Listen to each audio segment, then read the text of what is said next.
Tuesday, June 20th, 2017. A professional bank robber, dubbed the AK-47 Bandit, makes his final stand against police after overtaking 6 banks across 4 states in a period of 3 years, leading the FBI on an aggressive nationwide manhunt. Chino police officer has been shot. So-called AK-47 Bandit. So-called AK-47 Bandit. AK-47 Bandit has shown such proficiency with the gun, the FBI tells me it's now looking into the possibility that he's a former police officer or ex-military. This is the story of the North Hollywood shootout-inspired bank robber, Richard Lee Gathercole.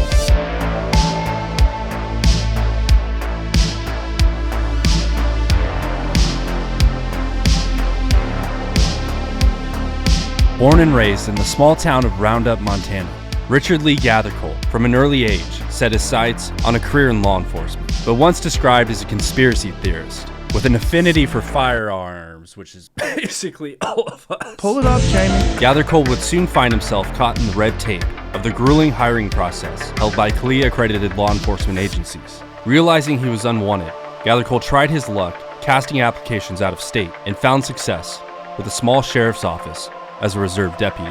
Now serving with a reserve unit and gaining some experience, Gathercole put his name back in the pool for a larger agency within his home state, and even earned himself a conditional offer. However, during the hiring process, Gathercole was arrested for DUI. His offer was revoked, and his hopes and dreams of one day becoming a police officer were shut down forever. Returning to Roundup, jaded and defeated, Gathercole found himself on the path of self-destruction, hitting the booze even harder and withdrawing completely from the outside world. What once was a deep level of respect and admiration for police quickly turned into a seething hatred and resentment. With no job and with little opportunities in his town of 2,000 people, and with his license revoked, a criminal record, and little to no money, Gathercole, like many young men, felt backed into a corner. He began brainstorming, naturally gravitating to armed robberies, where he comprehended the ranging styles of bank heists, the scores they yielded, the factors leading to their successes or failures, and the various methods of contingencies and getaways. Through his reserve academy, Gathercole acquired the fundamental skills of gunfighting, and through his time serving as a reserve deputy, Gathercole understood firsthand the infrastructure of day-to-day police operations, giving him an unusual edge as a potential robber. He knew local institutions would carry too much risk, with a small town factor, a tight proactive police force, and a high volume of 2A carrying Good Samaritans. He knew he'd need to outsource and take scores in venues with overwhelmed police forces, dense populations, and someplace so drastic for Montana, no one would ever pin him on a map. And with a little homage to the North Hollywood shootout, Gathercole elected from none other than Southern California, with a population 23 times higher than the entire state of Montana. His plan was to hit a California bank and continue sweeping banks intermittently on his lengthy drive back home to Montana. This way, the authorities wouldn't think to chase after the same animal, as each heist would present itself as an isolated incident within various jurisdictions across the United States. And by February of 2012, Gathercole hit the road, bound for Los Angeles, and handpicked a California bank and trust in the neighborhood of Chino Hills. Located on a corner-fed lot with 4 egresses to 4 separate on-ramps to the freeway, equipped with an AK-47 and drum mag, a balaclava and his LEO body armor. One day after the anniversary of the North Hollywood shootout, on February 29th of 2012, Richard Gathercole dialed 911 and submitted a bomb threat to create a diversion. I'm sorry? Yes, it is. And where is it at?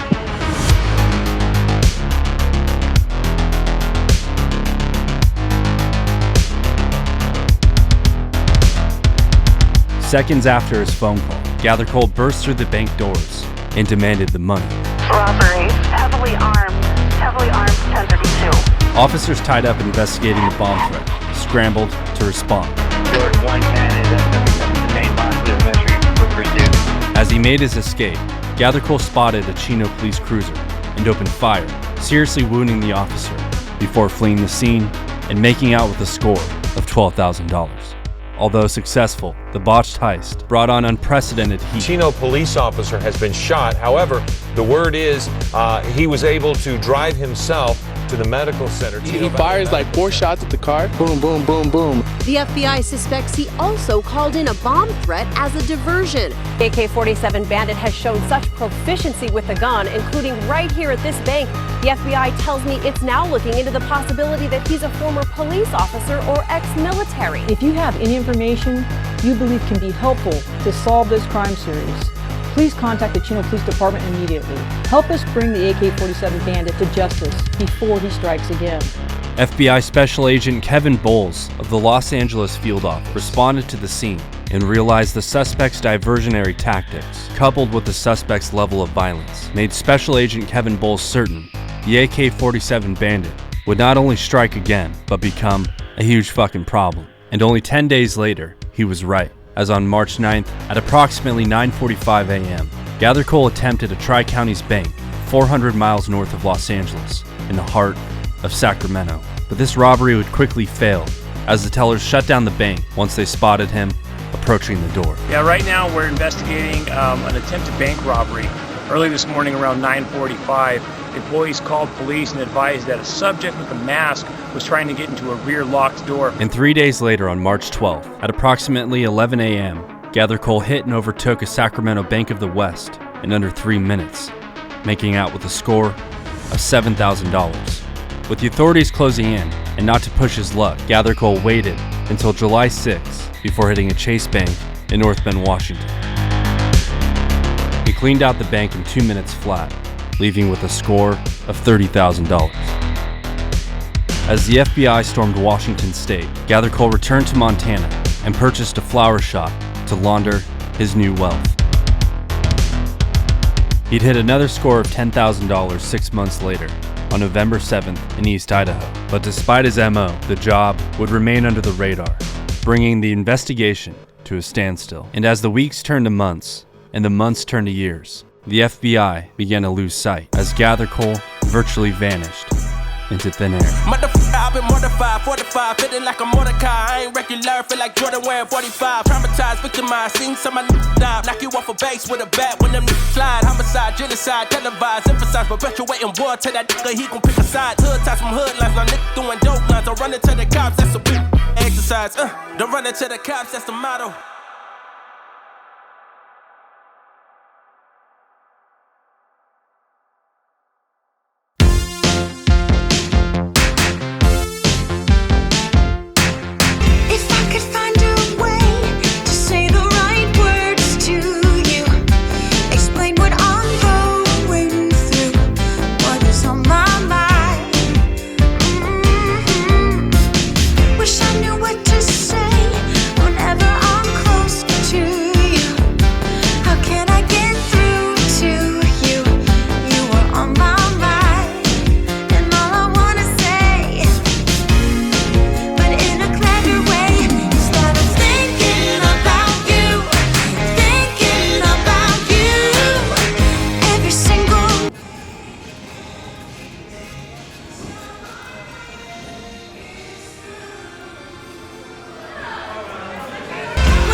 On two developing stories tonight. The feds think the so-called AK-47 bank robber is back in action, this time in Nebraska City.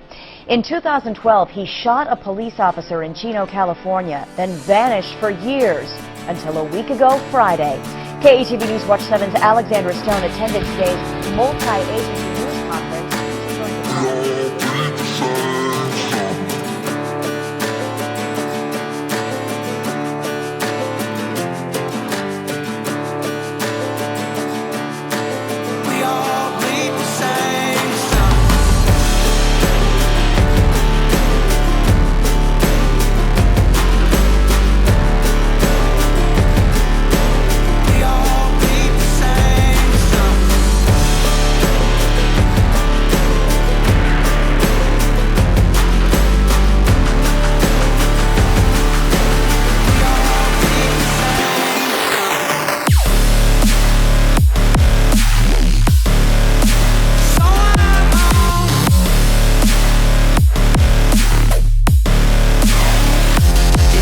Gathercole's resurgence in Nebraska netted the bandit a score of $90,000, sparking yet another media frenzy. He's involved in the robbery, same type of dress, black mask, black gloves, currently wearing a ballistic vest. Desperate to bring down Gathercole, Chino Police Detective Carlos Dominguez flew to Nebraska to convince the feds to focus once more on the case. The pictures, I looked at him, I said, this is absolutely him. Dominguez sends this warning. He's going to end up killing somebody if we don't get him in custody. Residents say they're shocked to know the AK-47 Bandit was in their town and still may be.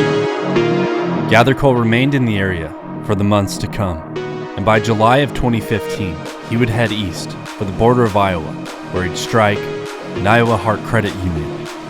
But this heist would quickly become a massive escalation, as Gathercole took a score of $126,000, prompting the beginning of the end.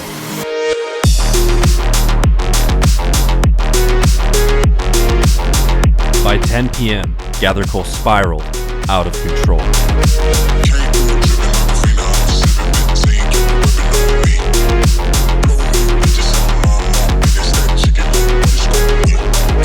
By midnight, between his paranoia and his drunk driving, he'd get rolled by a Kansas State trooper on suspicion of a DUI.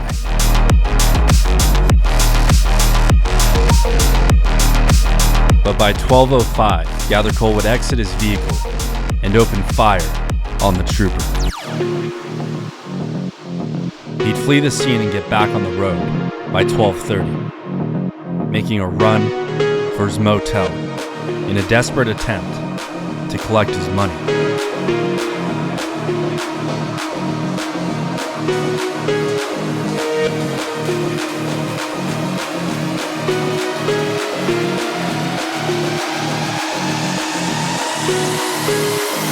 He was back on the road by 1:20, crossed the Nebraska state border by 1:50, and crashed his car by 2:30. By 2:50, he'd steal a truck from a nearby farmer, evading the authorities until he crashed it in a field at 3.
Richard Gathercole, and he's from Montana.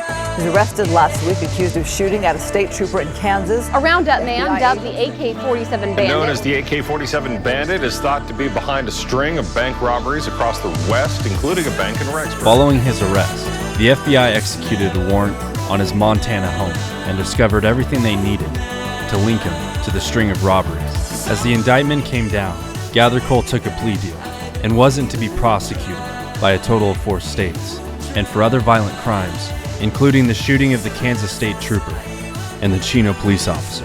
He was ultimately convicted of 1 count of armed robbery and grand theft auto, and was sentenced to 35 years in federal prison and ordered to pay $400,000 in restitution.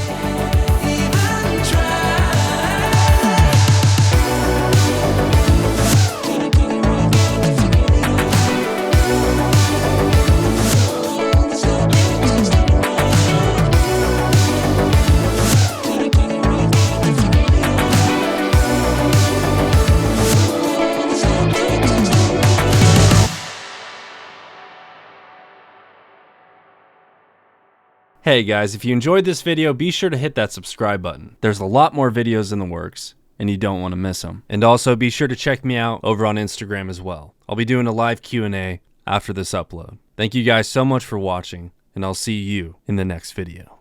Goodbye.